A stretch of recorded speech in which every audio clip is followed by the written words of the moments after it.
my sister's with me. What's your name? Teresa. And what's your name? Pat.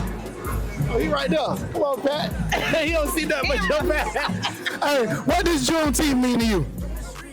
Independence for my people, for sure. Spiritual freedom. Remembrance of my ancestors that came over, and finally we supposed to be free, but we got to be free on some other things. So yes, we got a lot of work to do, but we also have came a long way, so it means a lot of things. Juneteenth mean a lot to me, man. You know, Juneteenth is the day that's set up and made for us, for black people, man. Juneteenth, I'm with, what's the sister name? Asia. Asia. Since you don't want to come in?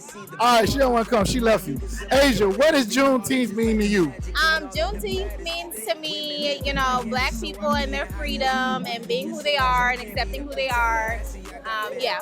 Well, what I've learned about Juneteenth is that's when the slaves found out that we were actually emancipated. So that's a time to celebrate that even though they had the rights, that they were now able to celebrate and recognize it so that they could be free. We're out here to make sure that our children, our young children, our grandkids, our children, and our great-grandchildren have the right to know what goes on in this world.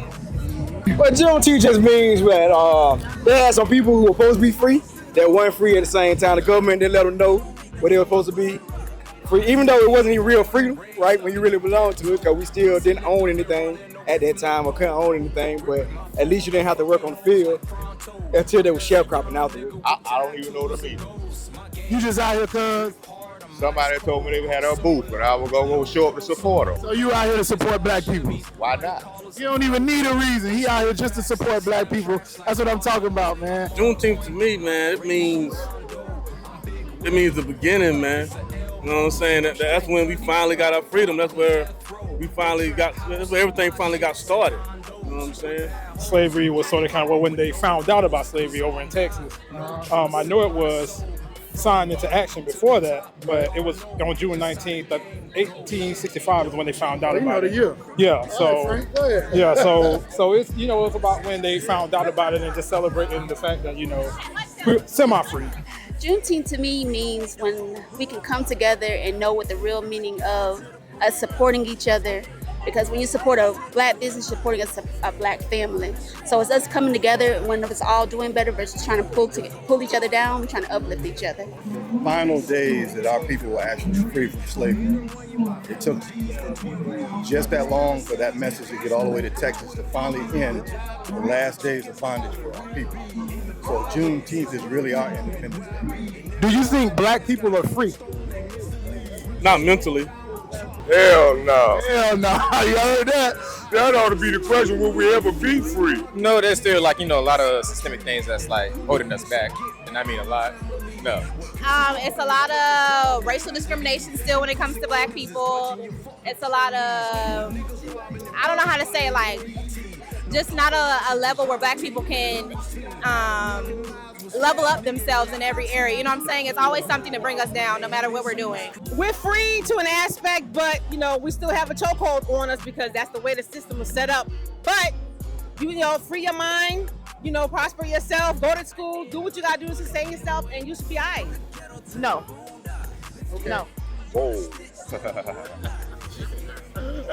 His answer is whoa, y'all. No, we're not free. We just have a few more liberties than what we've always had. We get opportunity to go home, we get opportunity to go to work. But when you look at in social justice in this country, we got a governor in the state of Florida who's trying to take away everything with slavery, but then they don't give us everything that's rightful ours. At the end of the day, everything that we enjoy today as people, our people invented it. But they've taken it, they've taken credit for it, but we continue to allow them to do that because they put a few black people in place to more or less diminish what we have done. But we can't come together as people. If you pay attention, Mexicans, Puerto Ricans, Asians, even the Africans that come over to this country, they come together and pull together. And they create and they establish together. But as soon as we can come together, that's why they divide us so much for putting guns in the neighborhood. They let young boys walk around and kill each other because they know that if we ever come together, we're the most powerful people on this earth. We are the original people. Oh, that's a tough one. That's a tough one. That's a tough one, man. I don't know how to answer that one. That's too much of a, it's too high level. Okay, so in any definition, according to your opinion, do you think black people are free? I think we're trying.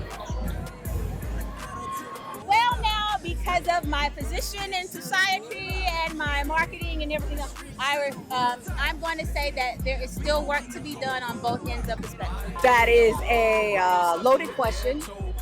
Almost. Not completely. I actually believe that institutes of power use language to oppress minorities. Like 100%. I agree. Yeah. Okay. That's why I was challenging it. That's why I was challenging the question. What do you think we can do in order to attain real freedom? I think we should separate.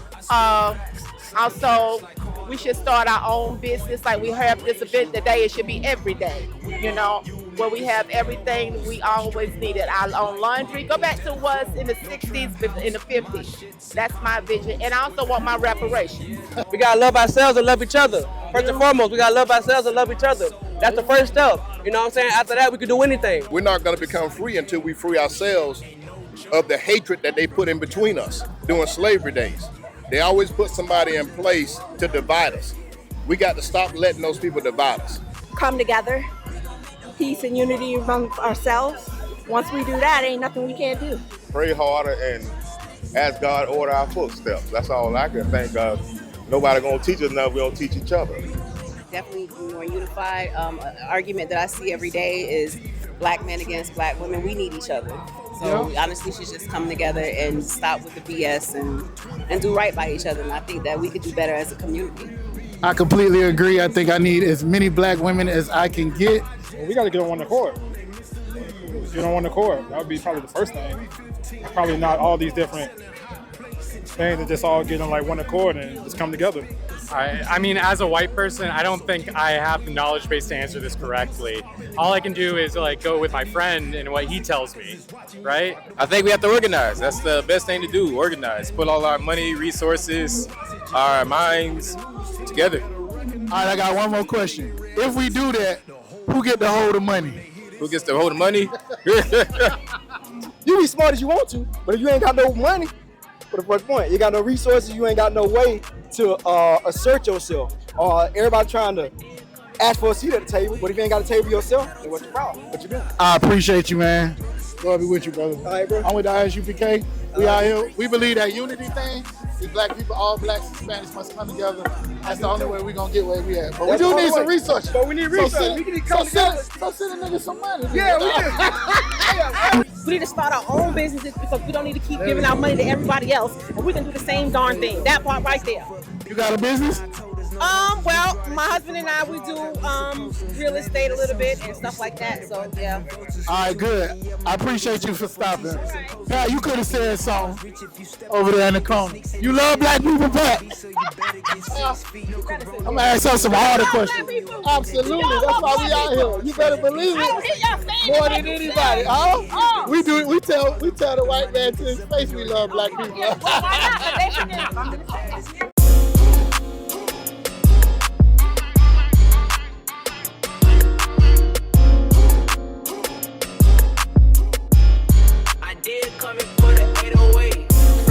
To the boondocks, let's get it. From the sticks to the wood lot, let's get it.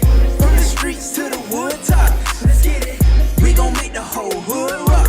Ay. From the ghetto to the boondocks, let's get it. From the sticks to the wood lot, let's get it. From the streets to the wood top, let's get it. We gon' make the whole hood rock. I'm from Florida where niggas known for being Glock 9 toters, no hosters. We draw that shit from our drawers like we supposed to. Landed the soldiers, but we surrounded by deaf and vultures. Way too many of my niggas end up on t-shirts and posters. You might be in harm's reach if you step on the niggas. Sneaks in the city of Palm Beach, so you better get 6 feet. No corona, but niggas gonna get on you up in Daytona. All we see is palm trees and beaches, just like California. No capping, we make it happen. It's either ball or rapping. My niggas up in Orlando, they ballin' just like the Magic and all of the baddest thick women living.